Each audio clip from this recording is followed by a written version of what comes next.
السلام علیکم Urdu web official کے معزز دوستوں، میں ہوں بلال خلیل اور آپ دیکھ رہے ہیں اردو ویب آفیشل۔ متحدہ عرب امارات کا اسرائیل کو تسلیم کرنے کا ایک اذیت ناک لمحہ تمام عالم اسلام کو لگایا بڑا دھچکا۔ متحدہ عرب امارات نے یہ دعویٰ کر دیا کہ اسرائیل کا یہ کام خطے کے لیے خطرہ بن سکتا تھا، ہم نے معاہدہ کر کے کس اہم کام سے روکا۔ متحدہ عرب امارات کے معاہدے کے حق میں دلائل۔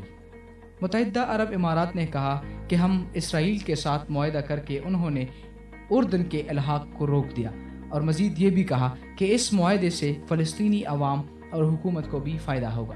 انہوں نے مزید کہا کہ اس معاہدے کے ذریعے فلسطینیوں کے لیے مواصلاتی چینلز تلاش کرنا ہے، لیکن اس کے برعکس اسرائیلی حکام کی جانب سے انکشافات، یہ ساری زمینیں ہماری ہے، اس سے پیچھے ہٹنے کا سوال ہی پیدا نہیں ہوتا۔ اسرائیلی وزیر اعظم عرب امارات سے معاہدہ کرنے کے باوجود وہ ڈٹ گئے۔ زمین کے کس حصے کو اسرائیل میں ضم کرنے کا سوچا ہے؟ اس معاہدے کو شروع بہت جلد کیا جائے گا۔ دونوں ممالک کا آپس میں سفارتی تعلقات بھی شروع کیے جائیں گے۔ اس کے علاوہ وہ بین الاقوامی پروازیں بھی دونوں ممالک کے مابین چلے گی۔ فلسطینی حکام کی جانب سے محمود عباس عرب لیگ کے امارات کے اس فعل پر کافی شدت سے تنقید کا سامنا کرنا پڑا ہے۔ عرب امارات کو فلسطینی حکام نے یہ بھی واضح کر دیا کہ فلسطینی بننے کی ہرگز کوشش نہ کی جائے کہ وہ بغیر فلسطینی اجازت کے کسی بھی طرح کے الفاظ استعمال کرے۔ ترک صدر نے عرب امارات سے سفارتی تعلقات ختم کرنے اور اپنا سفیر واپس بلوانے کی دھمکی دے دی ہے۔ واضح رہے کہ ترک صدر سید رجب طیب اردوان نے اسرائیل اور متحدہ عرب امارات تعلقات پر شدید مذمت اور دکھ کا اظہار کرتے ہوئے کہا کہ ہم فلسطینیوں کے حقوق کے لیے لڑتے رہیں گے اور کبھی بھی ہم فلسطینیوں کو اکیلے نہیں چھوڑیں گے۔ ترک صدر سید رجب طیب اردوان نے مزید یہ بھی کہا کہ اگر پوری دنیا میں ہم اکیلے تنہا بھی رہ جائیں تب بھی اسرائیل کے خلاف بولنے سے عاری نہیں ہوں گے۔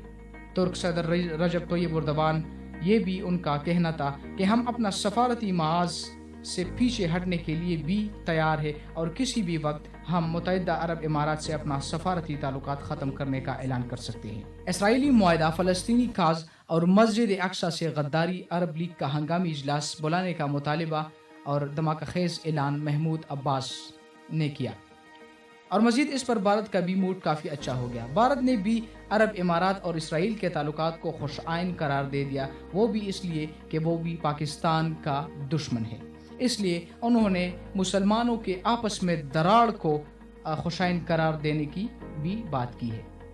وہ ممالک جنہوں نے آج تک اسرائیل کو نہ سفارتی تعلقات قائم کی بلکہ ان کو تسلیم بھی نہیں کیا، ان میں افغانستان، الجزائر، Bangladesh, Bhutan, Brunei, Comoros, Djibouti, Indonesia, عراق، کویت، لبنان، لیبیا، ملیشیا، شمالی کوریا، پاکستان، صومالیہ، سوڈان، سوریہ، یمن شامل ہیں۔ امریکی صدر ڈونلڈ ٹرمپ کے داماد جیریڈ کیشنر نے بڑا دعویٰ کرتے ہوئے کہا ہے کہ متحدہ عرب امارات کی طرح ایک اور ملک اسرائیل کے ساتھ سفارتی تعلقات بنائے گا۔ یہ کون سا ملک ہوگا؟ اس حوالے سے انہوں نے نام نہیں بتایا، لیکن صاف ظاہر ہے کہ جس طرح مصر نے اس کی حمایت کی، اس سے لگتا ہے کہ مصر بھی متحدہ عرب امارات کی قدم پر چل کر اسرائیل سے سفارتی تعلقات کا خواہاں ہے۔ اس کے بعد اسرائیل کئی اور عرب ممالک کو جانسا دے کر ان کے ساتھ امریکہ کے ذریعے تعلقات بنائے گا اور کئی معاہدوں اور مختلف چیزوں کا لالچ دے کر عرب اتحاد کو توڑے گا۔ پھر اس کے بعد اسرائیل کا اگلا ٹارگٹ اسلامک ملٹری الائنس کو ختم کرنا ہوگا۔ اس کے بعد اسرائیل کے لیے کوئی خطرہ نہیں ہوگا۔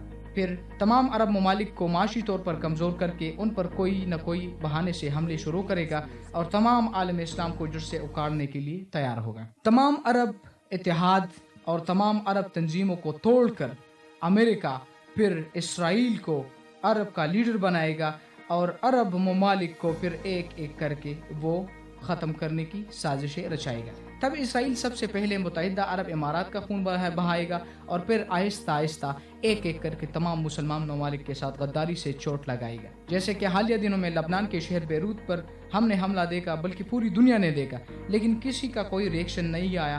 اس طرح اسرائیل کی آنکھیں اور بھی بڑی ہو گئی اور وہ اپنی تیاری بھی دھوم دھام سے کرنے کی کوشش میں لگا رہے گا۔ اس کے بعد امریکہ، جیسے کہ آپ نے دیکھا کہ متحدہ عرب امارات سے انہوں نے یہ چیز بلوایا اور ان سے تعلقات بنانے کی ایک زحمت کی۔ تو امریکہ یہ چاہے گا کہ تمام مسلمان ممالک ان کے اتحاد کو توڑ کر اسرائیل کے ساتھ ان کے تعلقات بنائے گا، پھر ایک ایک کر کے ان کے آپس میں لڑائیاں شروع کروائے گا اور پھر ان کا لیڈر بھی خود وہ چنے گا. تو اس طرح ایک گریٹر اسرائیل کا جو سٹیپ تھا ان کا وہ کامیاب ہو جائے گا. تو تمام مسلمانوں سے میری یہ اپیل ہے کہ اگر اس چیز کے متعلق آپ کوئی ریئیکشن دینا چاہتے ہیں تو آپ کمنٹس میں بتائیں کہ کیا متحدہ عرب امارات کے اس اقدام سے آپ کتنا خوش ہے یا آپ کو کتنا اس کے اوپر غصہ آیا ہے، آپ کتنا برہم ہے اس کے اوپر. تو ہمیں کمنٹ سیکشن میں ضرور بتائیے گا. چینل کو سبسکرائب کرنا مت بھولیے. شکریہ.